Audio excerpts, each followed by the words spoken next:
인사들을 나누시겠습니다. 예수님 안에서 행복하십시오.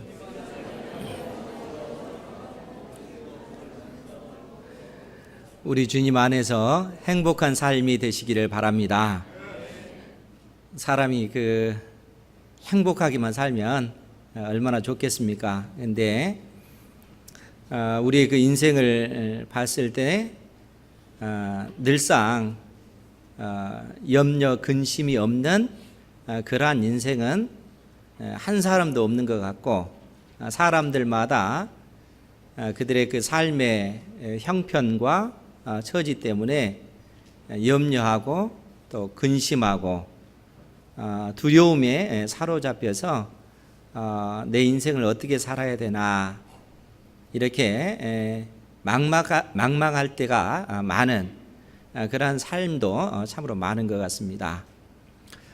우리 주님께서는 이제 그러한 상황 속에서 우리가 어떻게 그러한 인생의 어려운 문제를 이겨내야 될 것인가, 실상 말씀을 통해서 끊임없이 우리에게 교훈하고 계시고 가르쳐주고 계시는데, 또 오늘 말씀을 통해서 하나님께서 여러분들에게 그러한 은혜를 내려주시기를 주님의 이름으로 축원드립니다.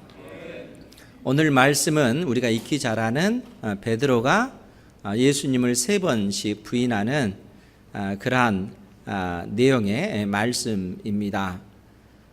그런데 이제 이 말씀의 배경을 우리가 조금 더 생각을 해봐야 되는데, 그것이 뭐냐면 우리 주님께서 이 베드로가 3번 부인하시는 이날 새벽, 즉 금요일 날 새벽에 베드로가 예수님을 3번 부인하는 이러한 사건이 있었고, 금요일 날 아침 9시에 예수님께서 십자가에 못 박혀 죽으시기 때문에 그렇습니다. 즉 무슨 얘기냐면, 우리 주님께서 이 목요일 밤에 제자들과 함께 성만찬을 행하시고 제자들에게 여러 가지 교훈을 주셨습니다. 그런 다음에 우리 주님께서 그 목요일 밤에 겟세마네 동산, 즉 감람산에 있는 한 작은 동산인 겟세마네로 가서 그곳에서 기도하신 이후에 예수님께서 이 성전 수비대 군병들에 의해서 사로잡혀서 대제사장의 집에 뜰로 그렇게 끌려가시게 됩니다. 그것이 목요일 저녁부터 금요일 새벽에 일어난 일이다 하는 것입니다. 그런데 우리 주님께서 제자들에게 겟세마네 동산으로 기도하러 가시기 전에 특별히 베드로를 비롯한 제자들에게 하신 말씀이 있습니다. 그것이 누가복음 22장 31절 이하의 내용인데, 거기에 보면 예수님께서 누가복음 22장 31절에서 시몬아 시몬아 보라, 사탄이 너희를 밀가부르듯 하려고 요구하였으나 그러나 내가 너희를 위하여 내 믿음이 떨어지지 않기를 기도하였노니 너는 돌이킨 후에 내 형제를 굳게 하라. 그러니까 목요일 그 밤에 우리 주님께서 제자들에게 말씀하시기를, 특별히 베드로에게 시몬아 시몬아 보라, 사탄이 너희를 밀가부르듯 하려고 요구하였다, 이렇게 말씀하고 있습니다. 그러니까 지금 베드로를 비롯한 제자들 앞에 큰 시험이 있을 것임을 주님께서 말씀하고 계시고, 그리고 뭐라고 주께서 말씀하시냐면 32절에서 그러나 내가 너희를 위하여 내 믿음이 떨어지지 않기를 기도하였노니 너는 돌이킨 후에 내 형제를 굳게 하라 라는 이러한 말씀을 주셨다는 겁니다. 근데 베드로를 비롯한 제자들이 예수님께서 이 말씀을 하시니까 뭐라고 고백을 하냐면, 우리 33절 말씀 같이 한번 볼게요. 누가복음 22장 33절입니다. 시작. 그가 말하되 주여 내가 주와 함께 오게도 죽는 데에도 가기를 각오하였나이다. 아멘. 베드로가 예수님께 고백하기를 주여 내가 주와 함께 오게도 죽는 데에도 가기를 각오하였나이다. 주님께서 어디로 가시든지 간에 나는 주님과 함께 따를 것이고, 심지어 주님이 죽으시는 그곳이라 할지라도 나 역시 죽음을 각오하고 주님을 따르겠습니다 라는 그러한 고백을 지금 베드로가 하고 있는 것입니다.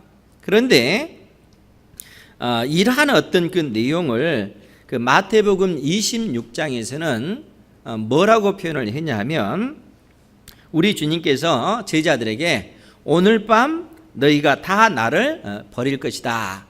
오늘 밤 너희들이 제자들인 너희들이 다 나를 버리리라. 이렇게 말씀할 때 베드로가 주님께 뭐라고 고백을 했냐면, 잘 들으시기 바랍니다.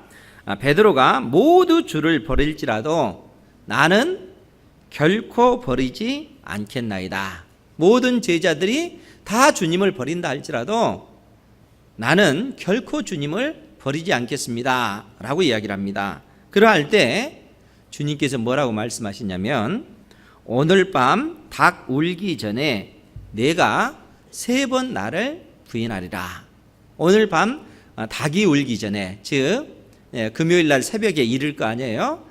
그 닭이 울기 전에 베드로야 내가 나를 3번 부인할 것이다 라고 주님께서 베드로에게 명확하게 말씀을 해주고 계시다는 거예요.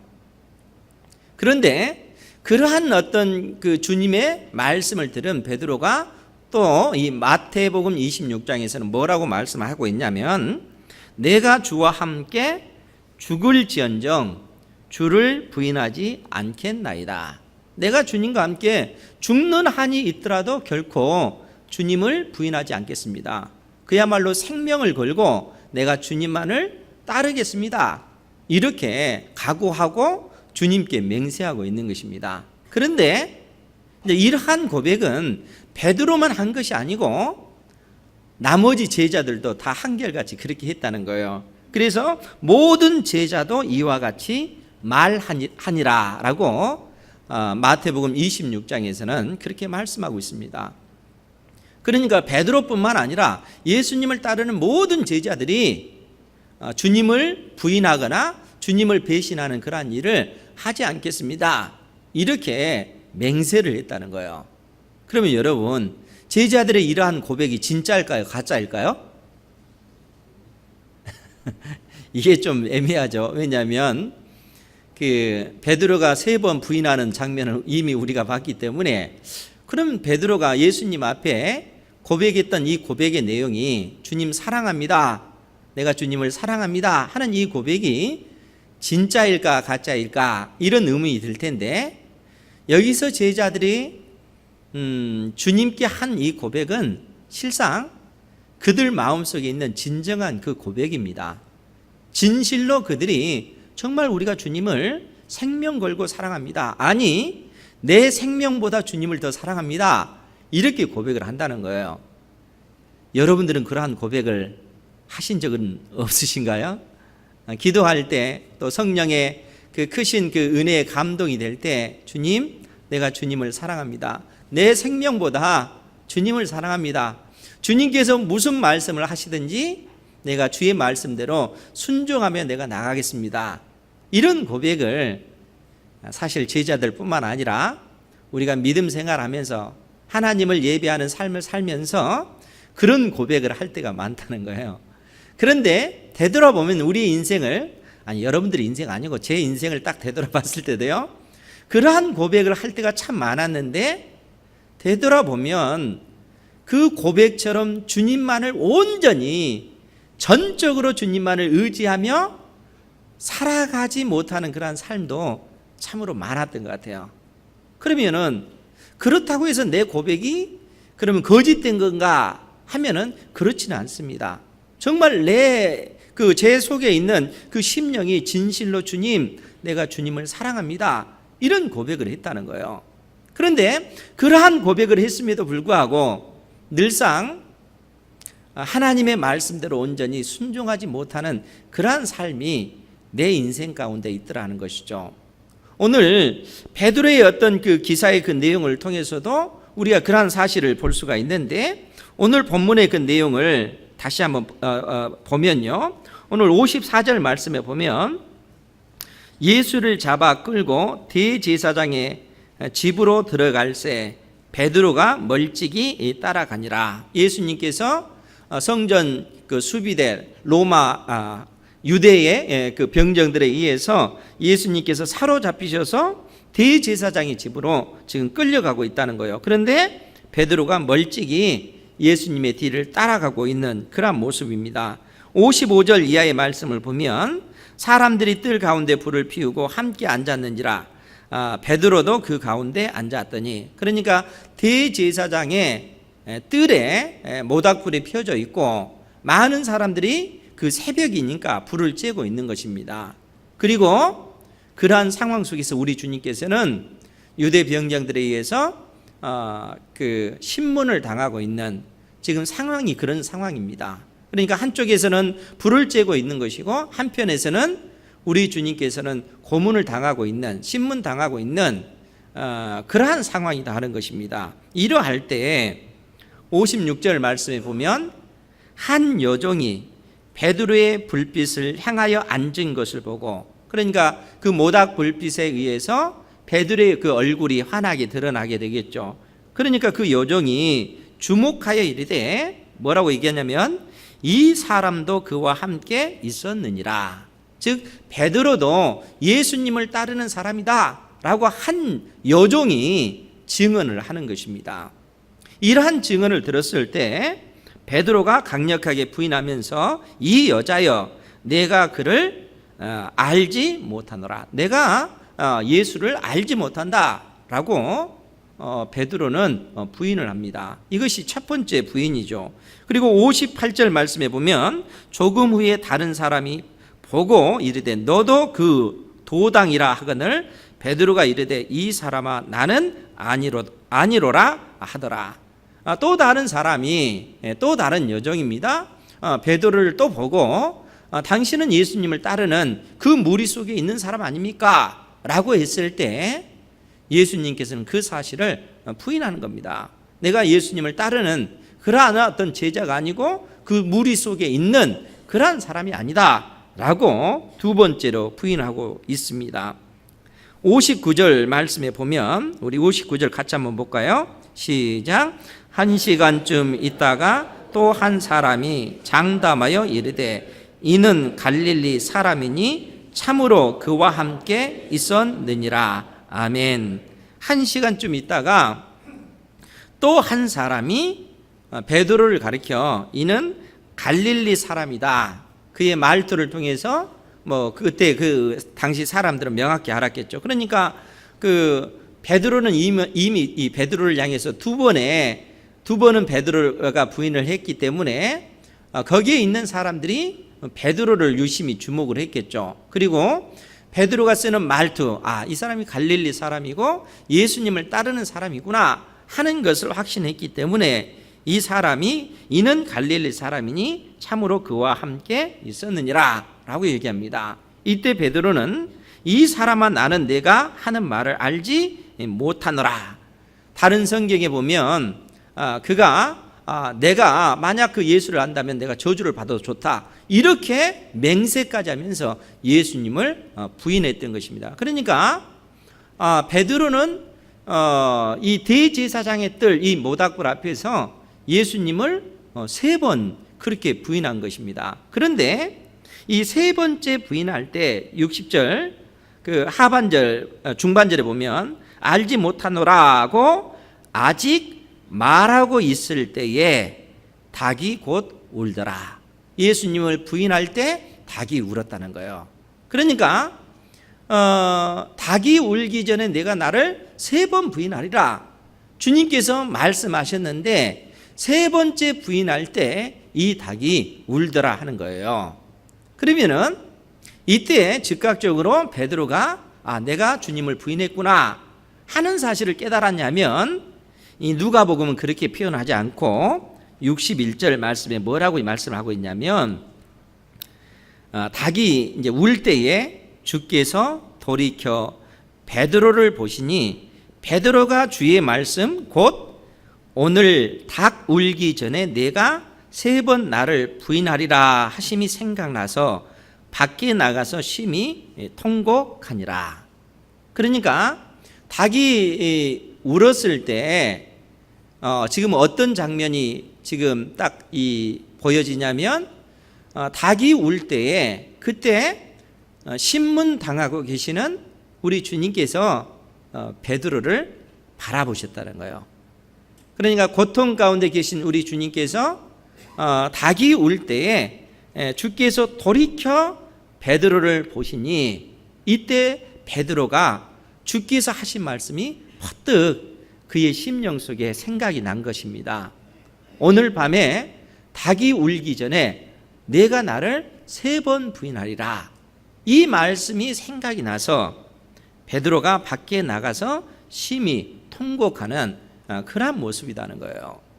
그러면 지금 베드로가 주께서 하신 그 말씀이 생각나서 밖에 나가서 심히 통곡을 했는데, 이 심히 통곡했을 때 그 베드로의 그 마음, 그리고 주님 앞에 내가 주님과 함께 죽을지언정 결코 주님을 배신하는 그러한 일이 없을 것입니다. 실상 그 고백을 몇 시간 전에 그 고백을 했다는 거예요.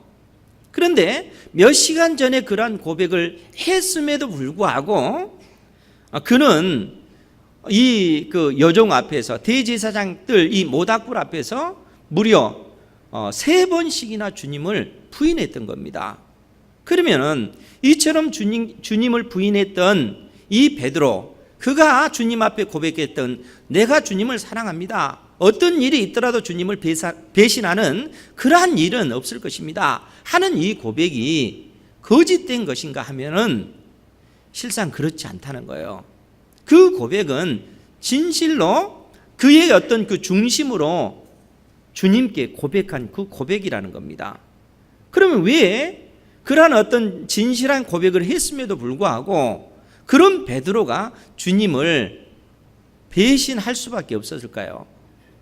그것이 우리 인간의 연약한 모습이라는 겁니다. 아니, 우리 주님께서는 근본적으로 우리 인생이 가지고 있는, 우리 사람이 하나님을 온전히 사랑할 수 없는 그러한 연약한 그 모습을 오늘 이 그 말씀을 통해서 실상 우리에게 명확하게 가르쳐 주고 계십니다. 여러분, 목요일 밤에 우리 주님께서 제자들에게 그러한 교훈을 하시고 나서 주님께서 가신 곳이, 제자들을 데리고 가신 곳이 어디냐면 겟세마네 동산이라는 거예요. 그러면 왜 겟세마네 동산으로 가셨을까요? 이 겟세마네 동산에서 우리 주님께서 기도하셨는데, 우리 주님께서 기도하시는 그 기도의 그 내용과 제자들이 그 상황 속에서 어떠한 모습으로 서 있는가 하는 말씀을 통해서 하나님께서 우리에게 교훈을 주시는 것입니다. 마가복음 14장 말씀으로 가서 우리가 살펴보도록 할게요. 마가복음 14장 32절 이하의 말씀을 보면요, 마가복음 14장입니다.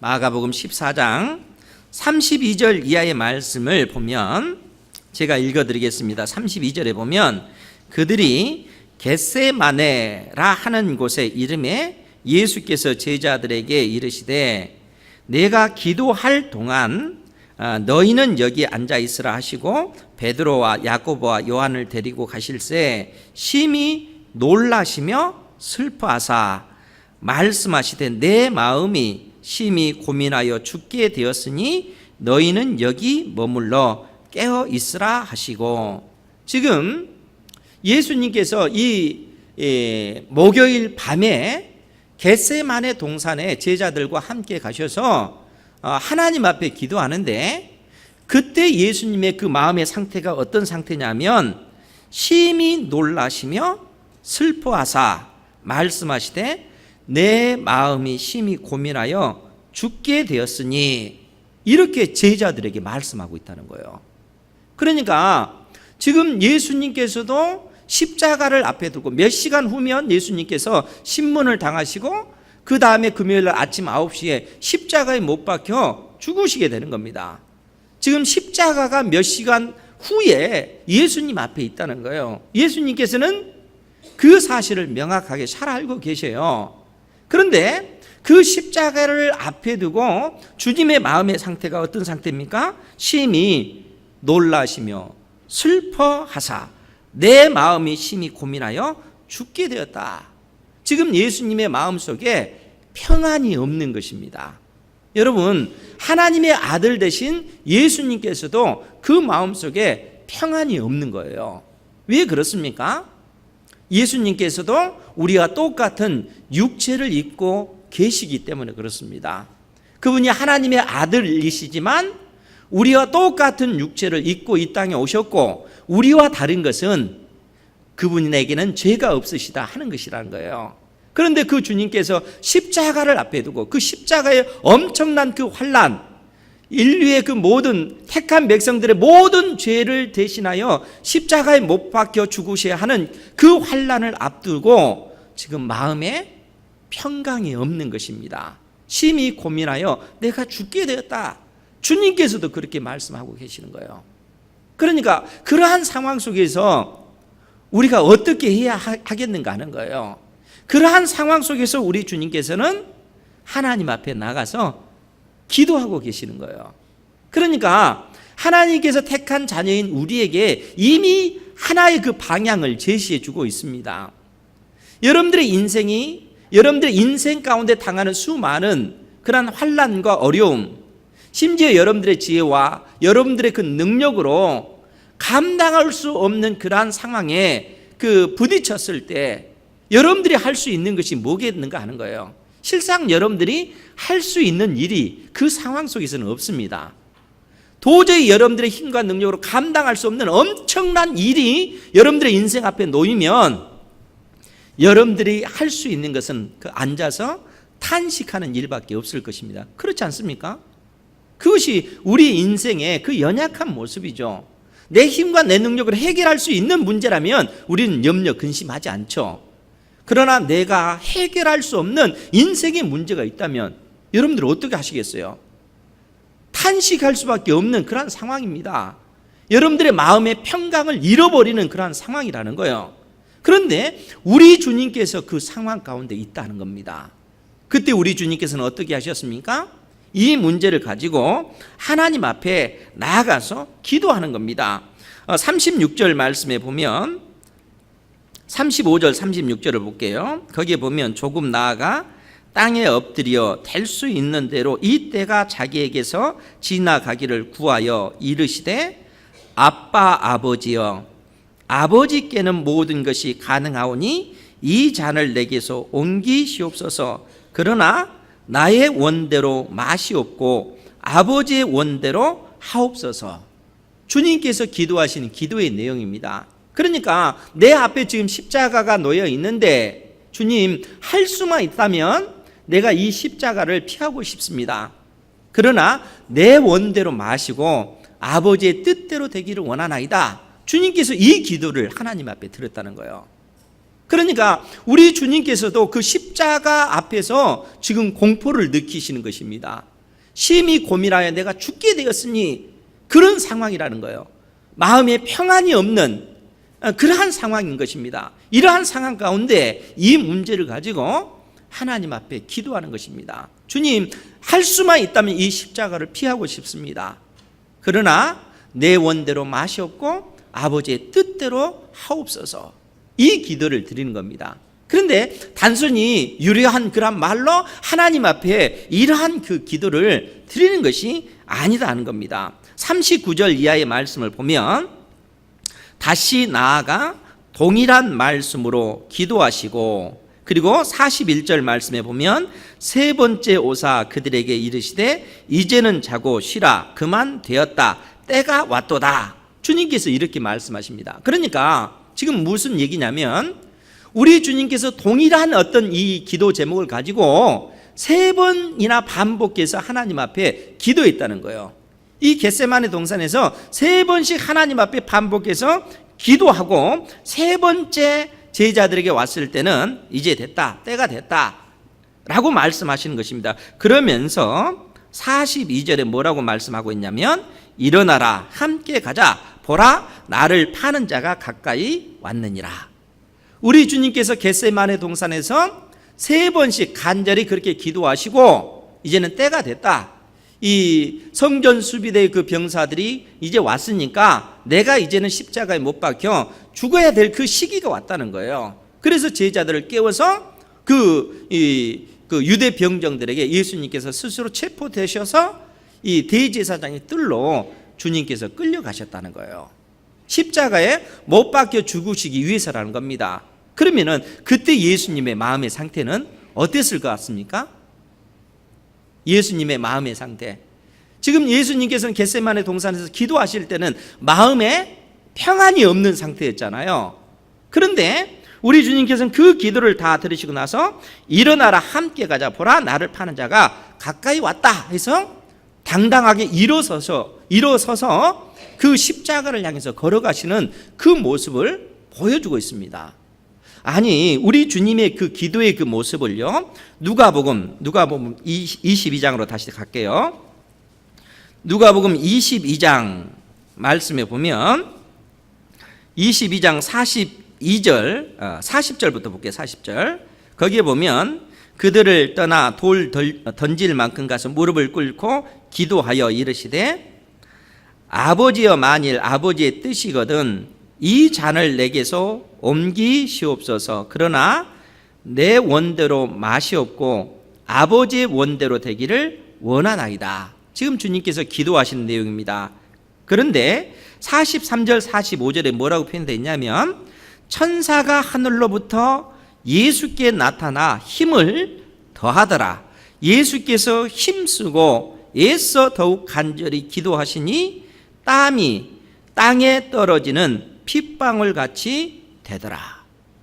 여러분, 우리 주님께서 겟세마네 동산에서 기도하실 때 기도의 그 모습입니다.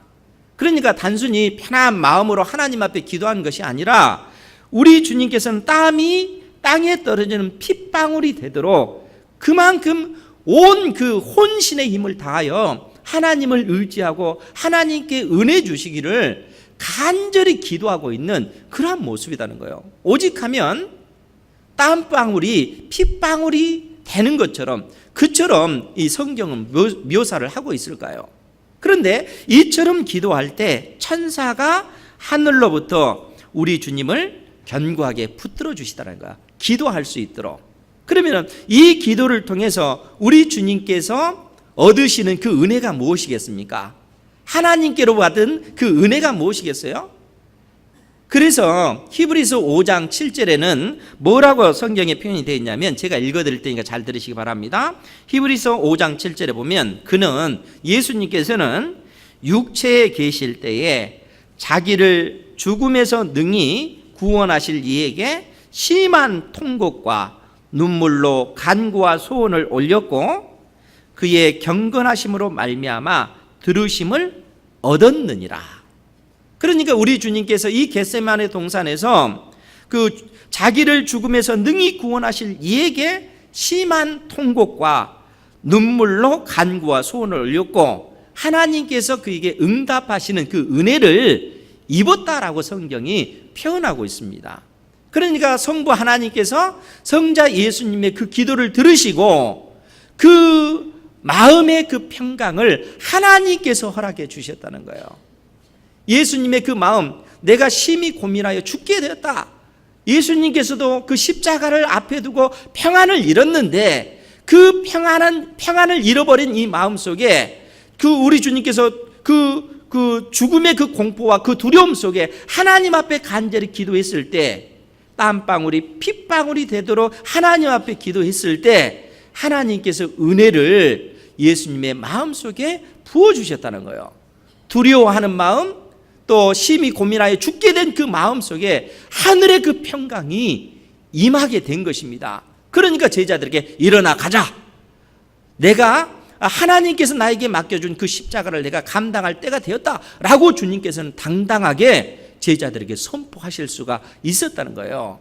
그러니까 우리 주님께서 제자들에게 그러한 본을 명확하게 보여주시는 것입니다. 아니, 오늘 예수 그리스도를 믿는 우리에게 우리의 인생의 수많은 그러한 어려움, 그 환난 속에서 우리가 어떻게 우리 인생을 대처해야 될 것인가 하는 사실을 주님께서 우리에게 말씀하고 계시다는 거예요. 여러분, 여러분들의 인생 가운데 어려운 문제가 딱 부딪혔을 때, 예를 들어서 우리 또 직장 생활하는 우리 청년들 한 달 동안 열심히 일을 해서 이 월급을 딱 받았는데 그 월급을 빚을 갚고 나니까 일주일 되니까 돈이 다 떨어진 거예요. 그럼 나머지 3주는 어떻게 살아야 될까? 염려되고 근심이 되잖아요. 돈을 어느 누구에게도 빌릴 수도 없고 또 공급받을 수도 없는 그런 상황이라면 그 마음이 얼마나 불안하겠어요. 그렇지 않겠습니까? 이제 그러한 어떤 마음들이 있잖아요. 그러니까 인생에 어떤 환난을 당하게 되면 더더구나 내가 감당하지 못하는 그러한 어떤 환난이 내 인생에 부딪혀 오면 이로 인해서 우리의 마음의 평강을 잃어버린다는 거예요. 내 마음속에 염려, 근심으로 가득 차게 되면 여기서 벗어날 수 있는 인생이 실상은 없다는 거예요. 여러분들 마음속에 그런 불안한 마음, 염려되는 마음, 근심되는 그런 마음이 있는데 여기서 여러분들이 내가 오늘부터는 염려, 근심을 안 해야 되겠다 결심을 하고 이제부터는 나 염려, 근심 안 해 이렇게 다짐한다고 해서 염려, 근심이 여러분들의 마음에서 떠납니까? 그러지 않습니다. 여전히 현실적인 어려움이 있으면 그로 인해서 우리는 불안하게 되고 그로 인해서 우리는 자포자기할 수밖에 없다는 거예요. 그것이 이 땅에 사는 인생들의 모습이라는 거예요. 예수 그리스도를 믿는 우리들 역시도 그런 염려, 근심이 있잖아요. 그러면 그런 상황 속에서 우리 주님께서는 오늘 우리에게 뭘 요구하셔요? 기도하라고 말씀하시잖아요. 기도하라고 말씀하십니다. 여러분들이 아무리 염려하고 근심한다 할지라도 여러분들 키를 한자나 크게 할 수가 없습니다. 하나님께서는 그러한 상황 속에서 뭐라고 말씀하시냐면 그 인생의 문제를 그대로 주님 앞에 가지고 와서 하나님께 기도하라. 기도하면 정말 여러분들이 땀방울이 핏방울이 되듯이 그렇게 하나님 앞에 기도하면 하늘의 평강이 여러분들의 마음속에 임한다는 거예요. 여러분들이 염려하고 근심되어지는 그 마음, 여러분들이 이게 눈에 보이는 것이라면 그 염려, 근심을 딱 뽑아서 그냥 던지면 되는데 그런 게 아니잖아요. 그런데 여러분들이 기도할 때 어떤 일이 벌어지냐면 하나님께서 하늘의 평강을 여러분들의 마음속에 부어주신다는 거예요. 염려, 근심 대신에 하나님께서 평강의 마음을 여러분들에게 부어주시는 것입니다. 누구에게요? 하나님을 의지하고 하나님께 소망을 두고 하나님께 기도하면 하나님께서 여러분들의 인생의 문제를 그렇게 해결해 가신다라고 말씀하고 있는 것입니다. 우리 주님께서 이미 우리에게 그러한 본을 보여주고 계시다는 거예요. 그런데 우리 주님께서 이 겟세마네 동산에서 그처럼 간절히 기도했을 때 제자들의 모습은 어땠을 것 같아요? 제자들의 모습. 다시 누가복음 14장 말씀으로 돌아가서 보면 14장 37절 말씀에 보면 누가복음에서 마가복음 14장입니다. 죄송합니다. 마가복음 14장 37절 마가복음 14장 37절 보면 마가복음 14장 37절에 보면 돌아오사 제자들이 자는 것을 보시고 베드로에게 말씀하시되 시몬아 자느냐 내가 1시간도 깨어 있을 수 없더냐. 우리 주님께서 자고 있는 제자들을 향해서 시몬아 자느냐 내가 1시간도 깨어 있을 수 없더냐 라고 말씀하십니다. 그러면서 뭐라고 얘기하냐면 시험에 들지 않게 깨어 있어 기도하라. 마음에는 원이로되 육신이 약하도다. 주님께서 제자들에게 이 말씀을 하시는 거예요. 시험에 들지 않게 깨어 있어 기도하라. 너희들이 깨어 있어 기도해야만이 너희들이 시험을 당할 때 어떤 유혹을 당할 때 그 유혹을 이겨낼 수 있다 그 얘기입니다.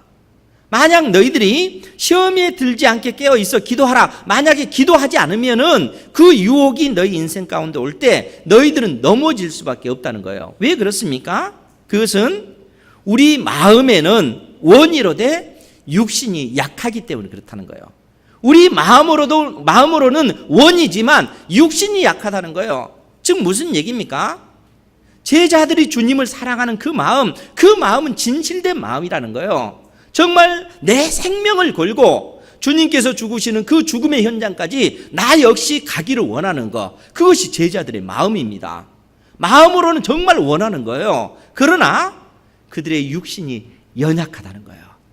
그들의 육신의 연약함의 그 한계 때문에 그들이 주님을 부인할 수밖에 없는 것입니다. 그래서 우리 주님께서 너희들이 다 나를 배신할 것이다 라고 말씀했을 때 제자들이 베드로가 모두 주를 버릴지라도 나는 결코 주님을 버리지 않을 것입니다. 모든 제자들도 이와 같이 내가 주와 함께 죽을지언정 주를 부인하지 않겠습니다. 이런 고백들을 다 했다는 거예요. 이러한 마음이 거짓된 것이 아니라 진실된 마음이라는 거예요. 아니, 여러분들이 내가 주님을 사랑합니다. 하나님 앞에 기도할 때 눈물로 그러한 어떤 고백들을 했을 때가 있잖아요. 그런데 어느 순간 인생을 살다 보니까 어느 순간 주님을 멀리하고 세상적인 방식으로 어느 날 살아가다 보니까 내가 주의 말씀대로 순종하지 않고 주님의 마음을 아프시게 하는 마치 세상 사람들과 같이 살아가는 우리의 모습을 볼 때가 얼마나 많은가 하는 거예요. 우리 주님께서 그러한 어떤 그 제자들을 지금 말씀하고 계시는 거예요. 그러니까 주님께서는 제자들의 어떤 그러한 어떤 영적 상태를 이미 다 알고 계신다 하는 거예요. 제자들이 정말 주님을 사랑하지만 주님을 위해서 생명을 걸고 바치기를 원하지만 현실이 그러하지 못하는 것을 주님께서는 알고 계세요. 그러한 상황 속에서 오늘 주님께서는 그러한 육신의 그 연약함의 한계를 뛰어넘기 위해서는 너희들이 할 수 있는 일이 무엇이냐? 그것은 기도하라는 거예요. 기도하라는 거예요. 기도만이 우리가 그 연약함의 그 한계를 뛰어넘도록 만드신다는 겁니다. 더더구나 우리에게 소망이 있는 것이 무엇이냐면 오늘 누가복음 22장 31절 32절을 다시 한번 보면 거기에 우리 주님께서 뭐라고 말씀하셨냐면 시몬아 보라 사탄이 너희를 밀가부르듯 하려고 요구하였으나 그러나 내가 너를 위하여 내 믿음이 떨어지지 않기를 기도하였노니 우리 주님께서 우리를 위해서 기도하고 계시다는 거예요. 이것이 우리에게 소망인 줄 믿으시기 바랍니다. 하나님의 자녀인 우리를 향해서 지금 우리 주님께서는 하나님의 보호자 우편에서 우리를 위해서 기도하고 계시는 겁니다. 그러니까 이것이 우리에게 소망인 것입니다. 오늘 우리 주님께서 베드로에게 내가 너를 위하여 내 믿음이 떨어지지 않기를 기도하였노니 너는 돌이킨 후에 내 형제를 굳게 하라. 이미 우리 주님께서는 베드로가 주님을 배신하실 것을 이미 알고 계셨습니다. 그런 베드로에게 미리 말씀해 주시는 것이죠. 내가 너를 위해서 기도하였다. 너를 위해서 내 믿음이 떨어지지 않기를 기도하였느니 너는 너의 어떤 주님을 배신했던 그 삶의 방식에서 돌이킨 이후에 수많은 믿음의 형제들을 견고히 하나님의 사람으로 세우는 그 일을, 이 사명을 너는 넉넉히 감당해야 된다 라고 주님께서 오히려 말씀하고 계십니다. 그러니까 육신의 그 연약함의 그 한계로 인해서 절망하고 낙심하는 그 제자에게 주님께서는 교훈을 주시는 것이죠. 그 한계를 뛰어넘을 수 있는 그 길은 오직 하나님께 소망을 두고 기도해라. 기도하면 네가 염려하고 근심하고 걱정했던 그 모든 그 마음 위에 하나님의 평강이 임하셔서 그 모든 염려 근심을 뿌리째 뽑아버릴 것이고 너의 마음속에 하늘의 평강이 장악하게 될 것이다. 그 평강 속에서 하나님의 뜻을 이루는 삶을 살아라 라고 주께서 말씀하고 계시는 것입니다. 사랑하는 성도 여러분, 이 은혜 가운데 살아가시기 바랍니다. 여러분들이 그래서 하나님 앞에 기도해야 된다는 거예요. 기도하지 않으면 우리는 이 세상에서 넘어질 수밖에 없습니다. 실패할 수밖에 없어요. 물론 주님께서 그 실패의 자리에서 우리를 다시 돌이켜서 하나님의 사람으로 견고히 세워나가시겠지만, 여러분 그러한 어떤 실패를 반복하지 마시고 미리 하나님 앞에 기도하라는 거예요. 기도하면 하나님께서 여러분들을 강하게 붙들어 주셔서 여러분들의 인생의 그 길을 단축해서 영광을 나타내는, 하나님의 영광을 나타내는 이러한 삶을 살아가도록 만드신다는 거예요. 만일 우리가 기도하지 않으면 실패하잖아요. 그만큼 빨리 갈 수 있는 그 지름길을 놔두고 한 바퀴 빙 돌아서 가는 거예요. 실패하면 어떻게 돼요? 이로 인해서 하나님께서는 우리에게 그 어떤 정신적으로, 육체적으로, 상황적인 어떤 그 어려움 상황 속에서 우리를 두셔서 우리가 하나님의 사람으로 다시 단련돼서 벗어나도록 합니다. 그러니까 이러한 실패를 반복하면 안 된다는 거예요. 이러한 실패를 하면 할수록 우리의 인생을 낭비하는 것이 되고 맙니다. 그렇지 않겠어요? 우리의 인생은 한정이 되어 있잖아요. 이 한정된 이 생활 속에서 우리가 계속 실패하고 하면 어느 한순간에 주님께서 이제는 하나님 나라에 가야 돼, 이래서 우리를 데려가면 어떻게 됩니까? 그런 실패를 하지 말라라고 얘기하는 거예요. 그러니까 제자들을 통해서 명확하게 우리에게 이 진리를 가르쳐 주고 계세요.